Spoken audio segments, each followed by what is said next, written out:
鉄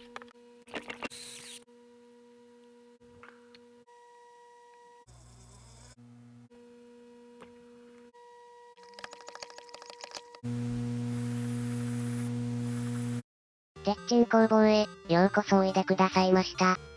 今回は、スプレー缶、無限ガス化をお届けします。使うのはこれ、前回動画でお届けしたアイテム、エアータッチ。空になったガスボンベに、安いガスを再充填することで復活できますが、LP ガスを使うため、窒息や火災のリスクがあり、環境にも決して良くないと思い、別案を考えてみます。右側が、空になった100均ボンベ。比較してみると、ほとんど形状が同じです。縁の部分が少し出っ張っているので、スプレー本体を少し削ってみました。見事に、ぴったりフィット。ということは、この図の右側に示す通り、ライター用ガスボンベは、中のノズルが短いので、わざわざガスを移し替えなくても、そのまんま使えるじゃないですか？いやいや、今回は、ガスの無限ガス化がテーマなので、話を戻します。で、この、空になったボンベ、これにガスを供給すれば、スプレーすることができるので、噴霧器を使って空気を供給してみます。この噴霧器、容量は3リットル、破損防止のため、安全弁がついています。どれくらいで安全弁が作動するのかな？ 2kg パー平方センチメートル、と表示されています。とりあえず、先端の、スプレーノズルを外します。疑い深い性格なので、圧力計を取り付けて、作動圧力を実測してみます。もうちょいで、2キロ。おお、やるやないか。ほぼ2キロで、安全弁が作動、1.5 キロまで下がりました。というわけで、ホースをこのスプレー缶に接続できれば、初期圧力2キロで、噴霧することができますね。缶の中で、一番肉厚なのは、缶底です。ここに穴を開けて、ホースを接続してみます。マジックを固定して、缶の底に、イの字を描くと、中心を求めることができます。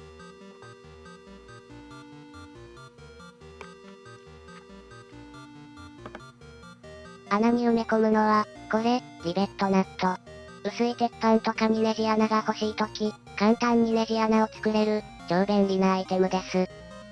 今回は、M4 サイズ、直径は、6mm のものを使用します。さあ、缶底に穴を開けます。方法はいろいろありますが、今回は、ドリルビットを使います。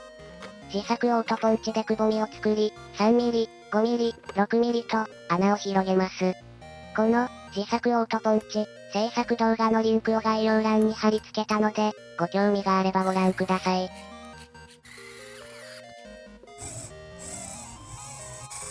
穴が開きました。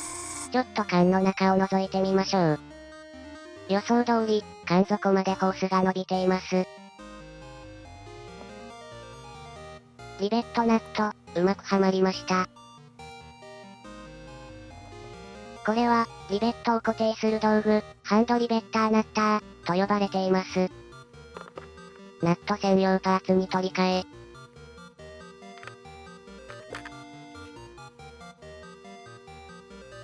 こんな風に、動きます。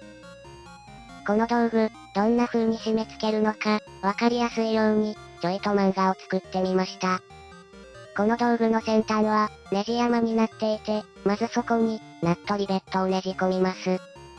その状態で、ナットを取り付けたい場所、今回は缶底の穴に差し込みます。レバーを押すと、ネジが引っ込むと同時に、リベットが縮み、矢印部分が膨らんで、穴にがっちり固定されるという仕組みです。あとは、ネジを回して道具を外せば、ネジ穴の完成です。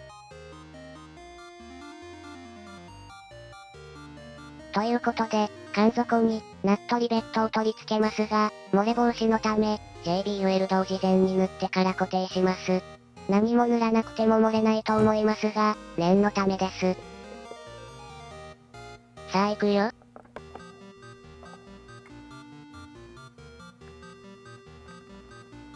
こんな感じで、固定されました。てか、見た目では、固定具合はわからないですね。次、缶底のナットに取り付ける、直径 4mm の銅パイプ。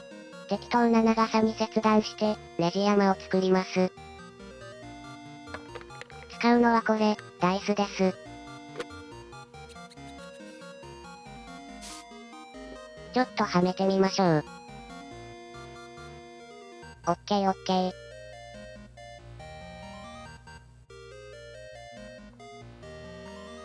銅パイプをもう一本、ホース同士をつなぐために使用します。さて次、ホースをつなげます。使うのは、これ、網戸の、網押さえゴム。噴向きのホースはぶっといので、結構気になる重さなんですよね。で、この網戸押さえゴム、細くて軽いし、いい具合に穴が開いています。意外と丈夫なので、結構な圧力に耐えられるんですよ。圧力2キロなんて、ちょろいもんです。このホースを、どうやって銅パイプにつなげようかな。ホースの表面を少し削ぎ落とせば、銅パイプの中に通せそうです。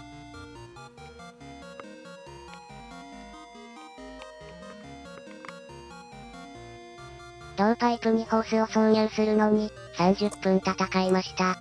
その結果、編み出した技がこれ、メンディングテープをガイドにして、引っ張り出します。気持ちいい。これ、引っ張ると抜けてしまいます。なので、一工夫。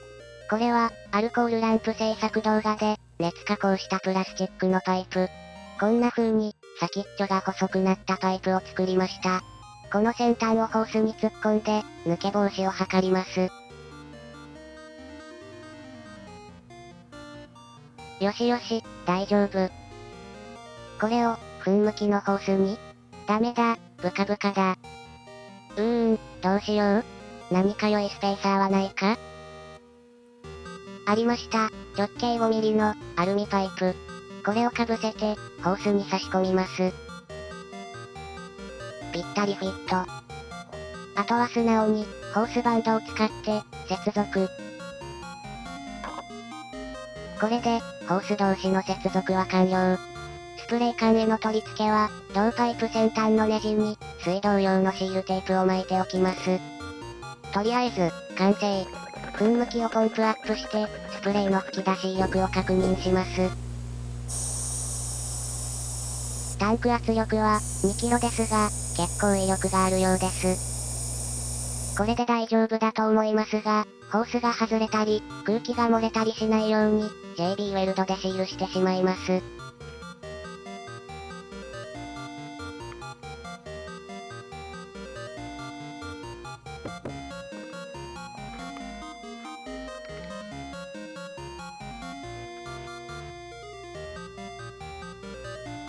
よしよし、しっかり固まっているようです。さあ、ホースをつなげて、スプレーテストをしてみましょう。これは、100均の、注射器型ピペット。これを使って、噴霧量を測定します。ネオジム磁石を使って、簡単に脱着できるようにします。応急的ですが、結構しっかり固定できますよ。注射器先端に、適当なゴム線を取り付けて、お漏らし防止。さあ、噴霧テストをする液体は、バッテリー補充用の蒸留水を使います。お掃除用に使うと、吹き残り跡が少なく、いろいろ便利ですよ。とりあえず、10ml 入れてみます。安全弁が作動する、ちょっと手前までポンプアップ。山間ですが、ペンキに見立てた蒸留水をセットして、透明プラ板に噴霧してみます。さて、どれくらい噴霧できるでしょうか？いくよ。ちょいと早送り。1分30秒経過。だいぶ威力がなくなってきました。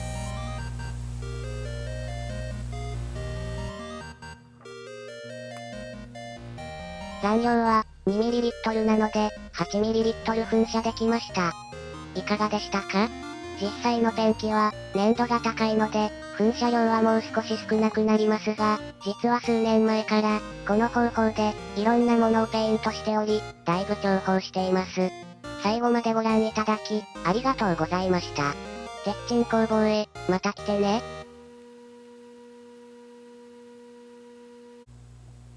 どう